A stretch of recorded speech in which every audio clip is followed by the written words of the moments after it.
Hi, everybody. Ken DeLovo with Product and Solutions Marketing in the campus branch here at HPE. I am joined today by Carmen Llorente with Accenture. She's a Senior Manager of Network Architecture. Thank you so much for joining me. Thank you for having me. So I'm hoping we could discuss the transition from AOS8 to AOS10 in HPE Aruba Central. But first, why don't you just tell me a little bit about Accenture, the size of your deployment, and anything else relative? Well, as you probably know, Accenture is a very big consulting Yes. company, IT consulting company. And we have over 700,000 employees, over 450 offices, more than 23,000 APs. So it's a very big deployment that has been Really? demanding a lot of different adaptations because we have our delivery center offices, we have our consulting offices, and they all demand different things. So your AOS8 to AOS10 migration, you had a great experience in AOS8 from what I can tell, but what ultimately compelled you to make that leap? We were a huge fans of AOS8. One of the things I always say that I love is hierarchy. So we were not early adopters of Central. It took us a while to go there, and we were waiting for having that type of hierarchy available in CNX. But the reason we took that step is because there were few things that were resonating well with us. One of the things that was resonating really well was that it was a cloud-based solution that is aligning with the strategy for Accenture themselves, right? We are already more than 95% in the cloud. Okay. So this was aligning with our strategy. One of the other things that was compelling is that it was allowing us to move from a CapEx model to an OpEx model. Right.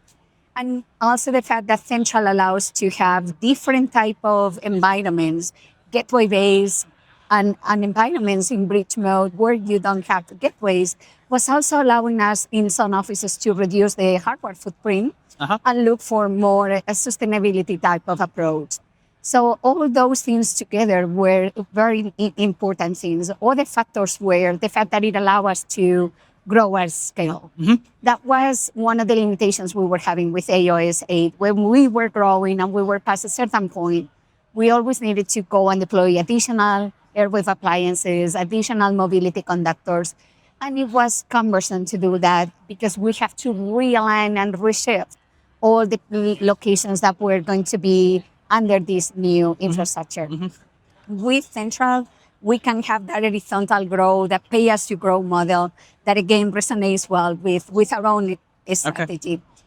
And from my particular side, as an IT person, really what it kind of was the final thing that helped us do that jump was the AI insights. It's one of the things that I really appreciate because it helps simplifying a lot our troubleshooting efforts. It gives very useful information about spectrum issues and things that were complex for a lot of the different support teams to handle at times. Yeah.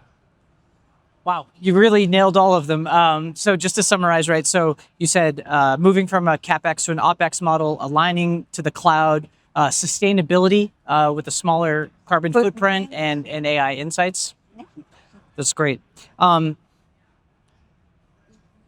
At the end of the year, when you're looking at what success looks like in your network, what sorts of metrics do you look like? What does success look like, and how does Aruba Central fit into that? So it depends and to whom you are talking to. Obviously, our leads might be looking into more KPIs. But when I'm talking with my team, what we want to know is that people are happy, that the customers are having a better experience. And especially we want to also see that our tickets are resolved faster, that we see less tickets, and that we can resolve all those issues that we encounter in a lot less time than we were able to do before. And are you seeing less tickets? We are seeing definitely a faster resolution. I think AI insights, again, are helping empower our local support teams to be able to troubleshoot things that in the past would have required an escalation. Okay, great. And last question for you. So clearly HPE has a broad vision in terms of this self-driving network. How do you see that in terms of what Accenture wants to do in their network with their strategy going forward? That aligns perfectly with what we want to do. We are really looking into a self-driven network approach. So what HPE is proposing. It really resonates well with us.